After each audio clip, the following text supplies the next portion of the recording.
Question 58. Is there any scientific evidence for reincarnation? Yes, there is. Once again, there is plenty of this. Undoubtedly, the most noted figure in this field of research was Dr. Ian Stevenson, 1918 to 2007. He was a psychiatrist who worked for the University of Virginia School of Medicine for 50 years. He became internationally recognized for his research into reincarnation by discovering evidence suggesting that memories, including physical injuries, can be transferred from one lifetime to another. Incredibly, he investigated more than 3,000 cases of children around the world who recalled having past lives. His meticulous research presented evidence that such children, in addition to their memories, had unusual abilities, illnesses, phobias and more which could not be explained by the environment or heredity. In 35% of cases he investigated, children who died an unnatural death in one lifetime developed phobias in the next lifetime. For example, if they had drowned in a past life, then they frequently developed a phobia about going out of their depth in water. If they had been shot, they were often afraid of guns and sometimes loud bangs in general. If they died in a road accident, they would sometimes develop a phobia of traveling in cars, buses or other vehicles.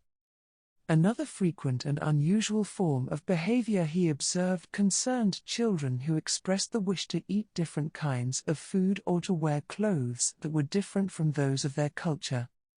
Also, that if in a past life as an adult the subject had developed an alcohol, tobacco or drug addiction, he or she may express a need for these substances and develop cravings at an early age in their current life as a child.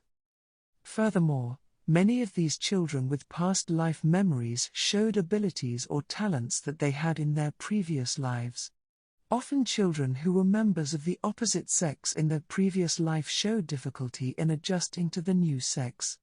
These problems relating to the sex change, he concluded, can lead to homosexuality later on in their lives.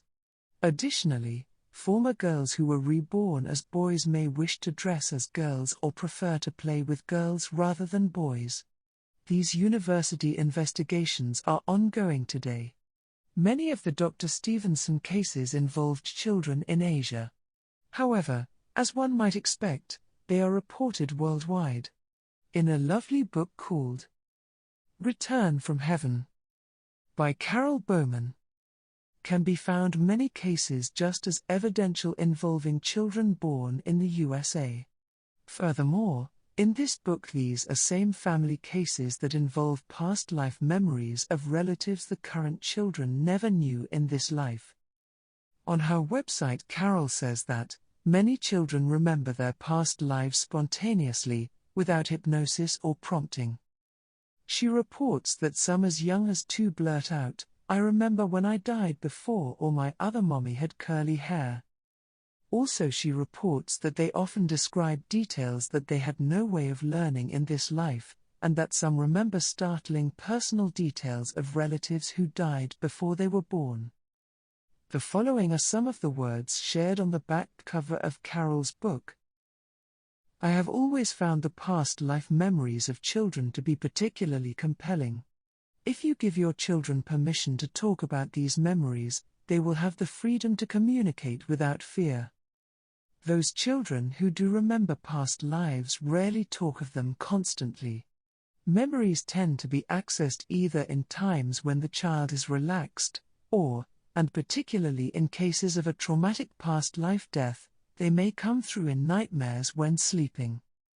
Some children retain memories of their past life as they grow older, and perhaps this is more frequent if they have repeated the stories of their memories a number of times.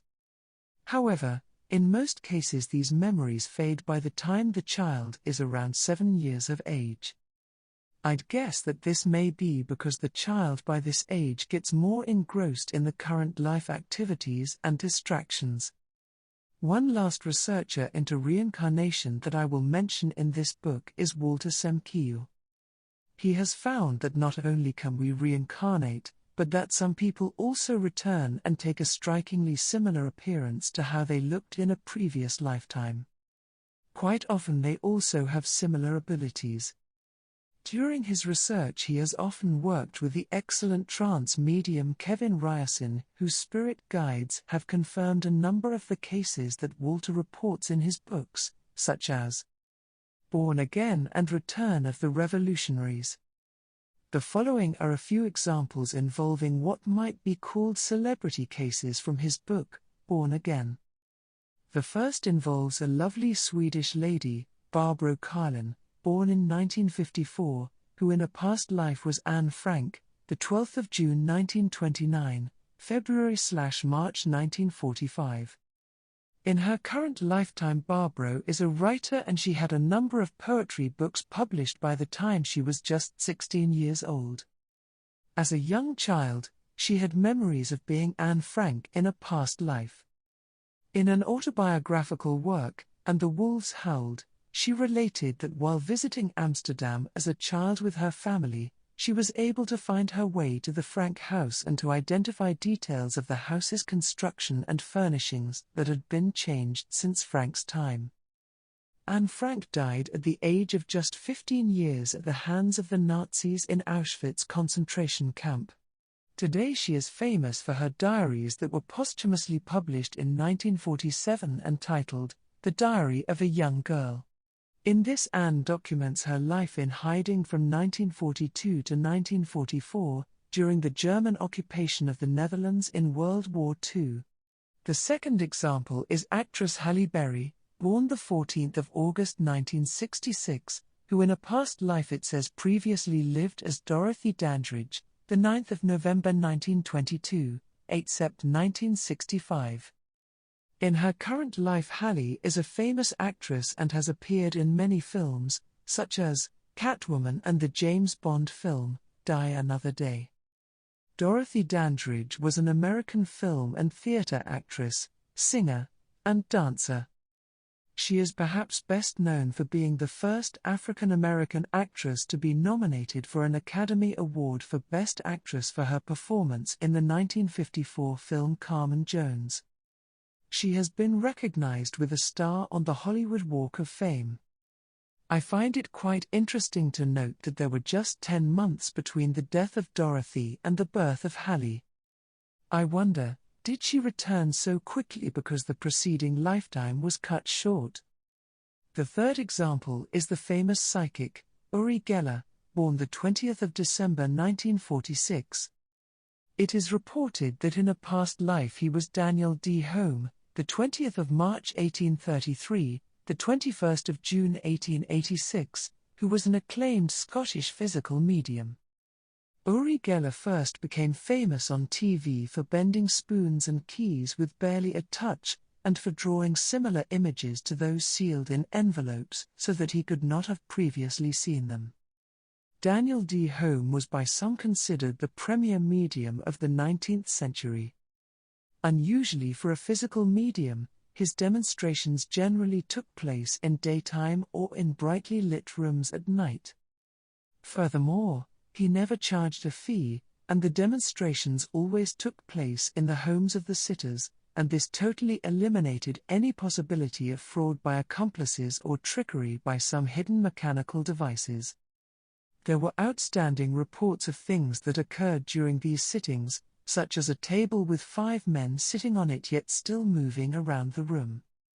Like Uri Geller, he became famous and moved within the upper circles of society. He held séances for Napoleon III and Queen Sophia of the Netherlands.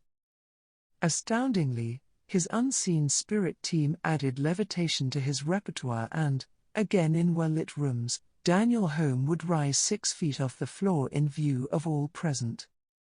The pinnacle of his career took place during a séance in 1868 when Home levitated, floated out a third-story window, and floated back into the room via another window. There are a number of other cases, including Paul McCartney, Beatles fame, previously having been Antonio Vivaldi, 1678 to 1741, who was a famous Italian composer and violinist. Also J.K. Rowling, Harry Potter, having been Charles Dickens, 1812 to 1870, who created some of the world's best-known fictional characters and is regarded by many as the greatest novelist of the Victorian era.